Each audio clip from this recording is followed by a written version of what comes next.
ligando uma história do Evangelho nos faz escutar esses relatos longos para podermos entender algumas coisas. Ontem nós falávamos que a nossa vida não pode ser desassociada. Eu não posso viver, não posso estar aqui dentro desse templo hoje, tudo tão bonito, tudo tão lindo, e amanhã estou lá fora, como se nada disso tocasse a minha vida, como se eu nada tivesse a ver com isso que estamos celebrando. Eu não posso brincar de ser cristão, eu não posso brincar, fingir, eu não posso achar que a celebração, a missa é um rito, é um símbolo. Não. Eu não posso brincar com Deus. Eu preciso assumir uma postura de verdade. Então, no relato hoje nós vemos um homem que foi levado até as autoridades por causa de uma acusação. Foi levado até as autoridades uma noite.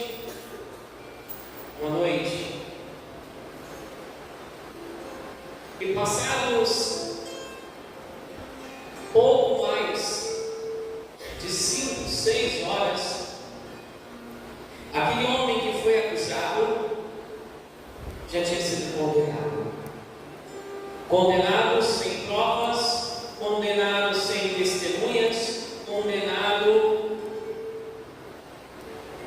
sem poder se defender. Condenado.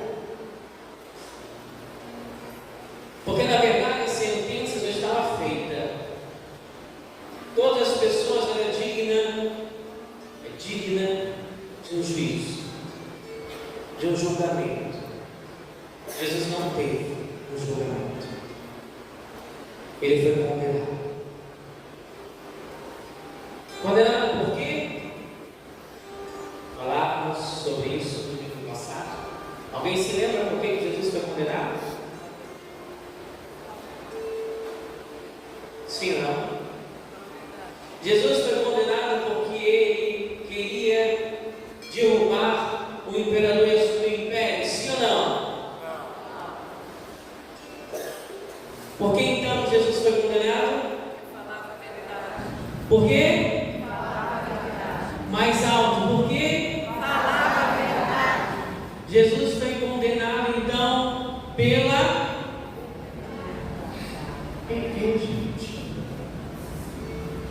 Vamos tentar de novo. 6, 3 horas da tarde, cansadinho, para levantar de dormir, né? Feriadão. Jesus foi condenado por quê? Não, gente, uma palavra. Como foi o motivo da condenação? Foi a verdade. Muito bem. Jesus foi condenado pela verdade. É o que Pilatos questiona Jesus. Jesus fala, Jesus diz a Pilatos sobre a verdade. Porque de fato escutar a verdade é difícil. E muitos de nós nos rebelamos quando escutamos a verdade. E muitos mataram Jesus por causa da verdade. Tá, mas isso foi o mês de domingo passado. Nós vamos caminhar. Então nós já sabemos que Jesus foi condenado por causa da verdade. Não tinha outro motivo. Porque ele disse que incomodava aquelas pessoas da época. Ainda bem que o nosso povo, depois de 2000 anos, já não se incomoda mais com a verdade. É o povo que abraça a verdade, que assume a verdade, que vive a verdade, graças a Deus. Porque se não for assim, a morte do Senhor parece que foi em vão, ao menos na minha vida, né? Porque Jesus morreu pela verdade e eu ainda não aprendi a viver na verdade. A morte do Senhor então tem sido em vão para a minha vida, ao menos. Sendo assim, vemos que ele morreu pela verdade e com um julgamento injusto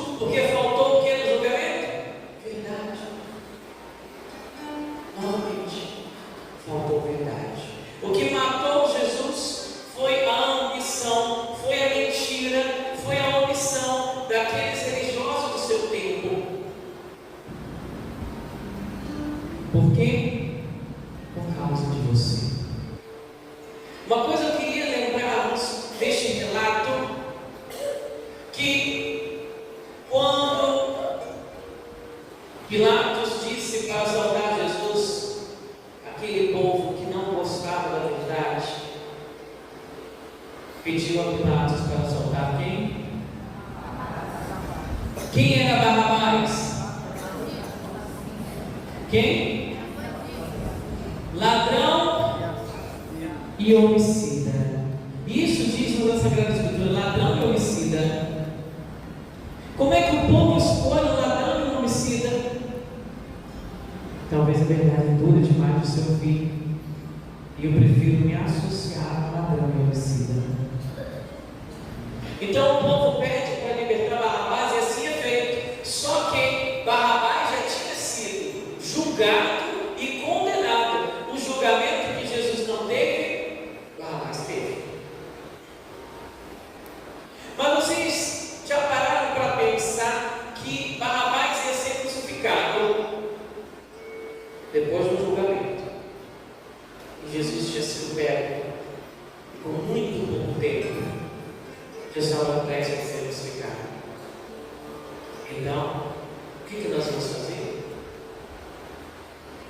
Só tem uma cruz. Dela tiraram Barrabás, o mentiroso, o ladrão, e colocaram o justo, o santo, o verdadeiro, o caminho e a vida. Mas a cruz que foi feita para Barrabás não cabia o Senhor. Barrabás era um homem mais forte, Barrabás era um homem alto. Jesus carrega a cruz de Barrabás. Você já parou para pensar nisso? Não tinha cruz para Jesus. A cruz na qual Jesus foi crucificado é a cruz de Barrabás. Sim, o caminho, a verdade e a vida, no lugar do ladrão homicida. Na mesma cruz, Jesus assumiu, levou a cruz de Barrabás. Talvez isso queira dizer muito a nós: o justo pelo injusto, o santo pelo pecador, o verdadeiro, a verdade pela mentira. Talvez ele não levou só a cruz de Barrabás. Talvez, ou melhor, assim sendo, ele foi crucificado por causa de nós. A cruz que ele carregou é a sua cruz. A condenação que ele sofre é a sua, é a minha condenação. A cruz não era dele, a morte não era dele, a morte era nossa. Porque ele não merecia o madeiro, ele não merecia a cruz. Mas nós sim. Você merecia a cruz, eu merecia a cruz. E eu volto a dizer: como que eu posso, eu estou perto dessa igreja, como é que eu posso dizer que eu sou católico, mas se lá fora, se lá no mundo, se no secreto da minha casa e do meu coração, eu escolho coisas contrárias àquilo que eu escolho na igreja?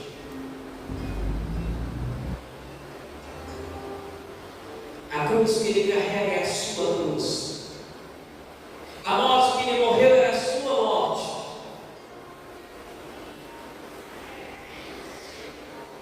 E nós olhamos para Barrabás e julgamos o Barrabás. Mas Barrabás diretamente nada fez contra Jesus. Agora nós muitas vezes usamos o nome do Senhor em nossas vidas, em nossas casas.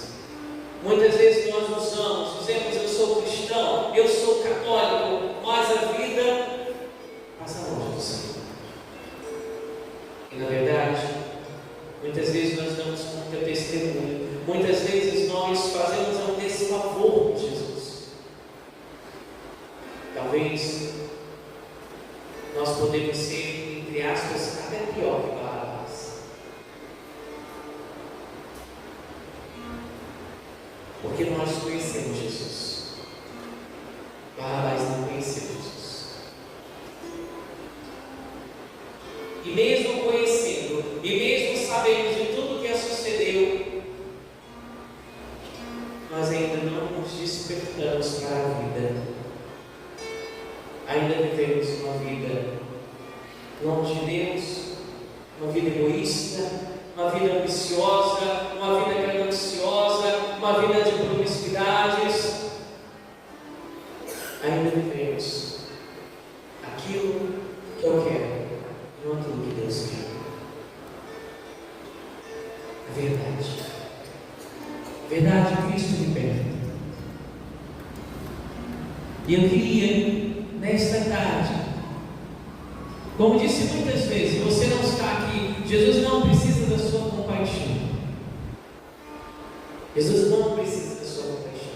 O que Jesus precisa é que nós possamos olhar para o crucificado e possamos entender que Ele morreu por causa de mim, que aquela cruz não é dele, aquela cruz não era para ele, aquela condenação não é para ele, aquela condenação é para mim. E o que eu tenho feito com gesto de gratidão a essa realidade? O que eu tenho feito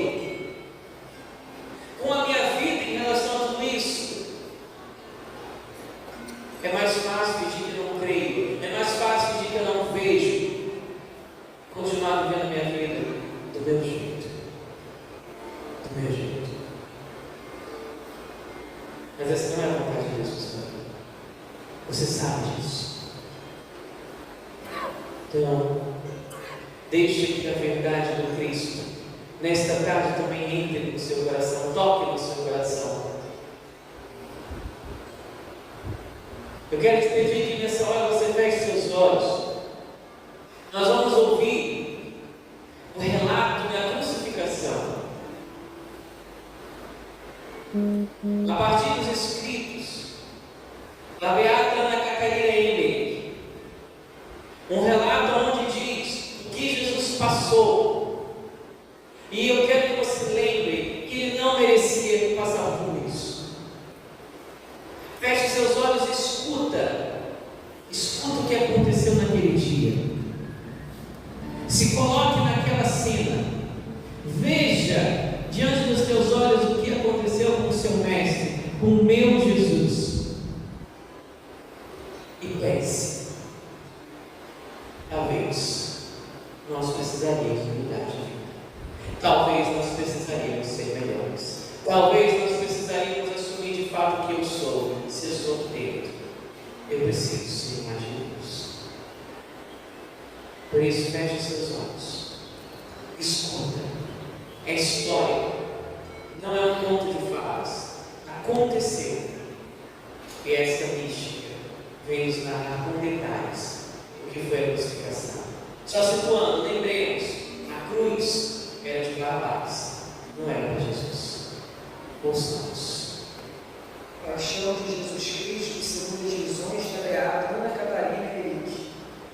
De todo o percurso da via sacra, o momento mais dramático e claro é a crucifixão. Catarina viu Jesus, imagem viva da dor, ser estendido pelos carrascos sobre a cruz. Ele próprio se sentou sobre ela e brutalmente o deitaram de costas. Observou que lhe colocaram a mão direita sobre o orifício do prego, no braço direito da cruz, e aí amarraram-lhe o braço. Na visão, um dos carrascos ajoelhou-se sobre o santo peito do Senhor, enquanto o outro segurava-lhe a mão, que se contraía, e um terceiro colocou um cravo grosso e comprido, com a ponta limada sobre a mão. Cheia de bênção, encravou nela com violentas pancadas de um martelo de ferro. Doces e claros gemidos ouviram-se da boca do Senhor. O sangue sagrado salpicou os braços dos carrascos, rasgaram os tendões da mão, os quais foram arrastados, com o prego triangular, para dentro do estreito orifício. Com teias marteladas, mas esqueci da gemia baixinho e parecia estar sem sentidos exteriormente. Maria Madalena estava desnorteada.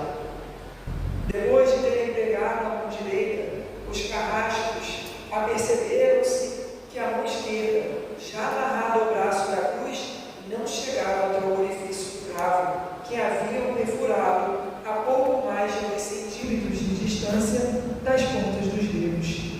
Então estes, na sua brutalidade, ataram uma corda ao braço esquerdo do Salvador e, apoiando os pés sobre a cruz, puxaram com toda a força, até que a mão chegou ao orifício do cravo. Jesus dava gemidos tocantes, pois deslocaram-lhe inteiramente os braços das articulações. Os ombros, violentamente distendidos, formavam grandes cavidades axilares e nos cotovelos viam-se as junturas dos ossos. O peito levantou-se-lhe e as pernas encolheram-se sobre o corpo. De novo, Catarina viu os carrascos ajoelharem-se sobre os braços e o peito, voltando a cravar cruelmente o segundo prego na mão esquerda. Jorrou alto o sangue e ouviram-se os agudos gemidos de Jesus, por entre as pancadas do pesado martelo. Os braços do Senhor estavam tão distendidos que formavam uma linha reta. Aos pés da cruz, Emeric via a Santíssima Virgem, a qual sentiu todas as torturas infligidas a Jesus, numa palidez cadavérica e fracos gemidos saíam-lhe da boca. Catarina olhou também para Madalena. Estava como louca. Feria o rosto, de modo que tinha as faces e os olhos cheios de sangue. Segundo o relato da vidente, havia na cruz, embaixo, talvez 1/3 da respectiva altura, uma peça de madeira, fixa por um prego muito grande, destinada a suportar os pés de Jesus. Nessa peça de madeira, perfurado o orifício para o cravo e feito uma cavidade para os calcanhares. Catarina percebeu-se que havia outras cavidades em vários pontos da cruz, para que o mártir pudesse ficar suspenso mais tempo e o peso do corpo não lhe rasgasse as mãos, fazendo-o cair. Esta visão completa do Senhor prostrado na cruz. Todo o corpo do nosso Salvador tinha se contraído para o alto da cruz, pela violenta extensão dos braços, e os joelhos tinham se lhe dobrado. Pela posição errada dos orifícios dos cravos, os pés ficaram longe da peça de madeira que os devia suportar. Fizeram um horrível próstata de Jesus. Ele não quer erguer-se, disseram, mas nós o ajudaremos. Atando cordas à perna direita, puxaram com horrível violência, até o pé tocar o suporte e amarraram-na à cruz. Foi uma desolação tão horrível e se ouvir estalar o peito de Jesus, que gemia alto: ó meu Deus, meu Deus! Tinha-lhe amarrado também o peito e os braços para os pregos não rasgarem as mãos. O ventre encolheu-se inteiramente. As costas pareciam ao ponto de se destacarem no externo. Foi uma tortura horrorosa. Mas arrancaram-lhe o pé esquerdo com a mesma violência brutal, colocando-o sobre o pé direito. E como os pés não repousavam com bastante firmeza sobre o suporte, por forma a serem pregados juntos, perfuraram primeiro o pé esquerdo, com um prego mais firme e de cabeça mais chata do que a dos cravos. Tomaram depois um cravo mais comprido que a das mãos. O mais horrível de todos é a Santa Catarina, passando brutalmente pelo furo feito pelo pé esquerdo e continuando a martelar até o direito, cujos ossos estalavam. Isto para que o cravo entrasse no orifício do suporte e, através desse, no tronco da cruz. Ao olhar a cruz de lado, Emeric verificou que o prego atravessou os 2 pés. Esta tortura foi a mais dolorosa de todas, por causa da distensão de todo o corpo.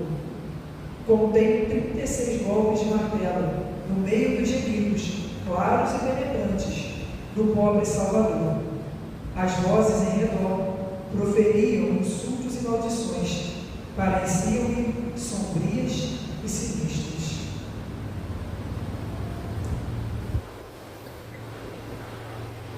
Foi por você que eu me deixei ser tão chagado e ferido. Por isso sinta-se amado e querido,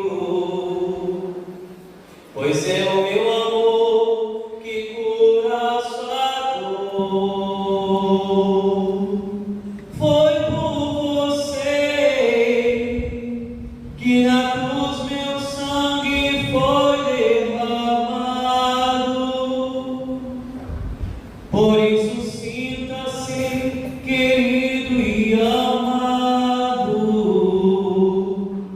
pois é o meu amor que cura a sua dor, que cura a sua dor.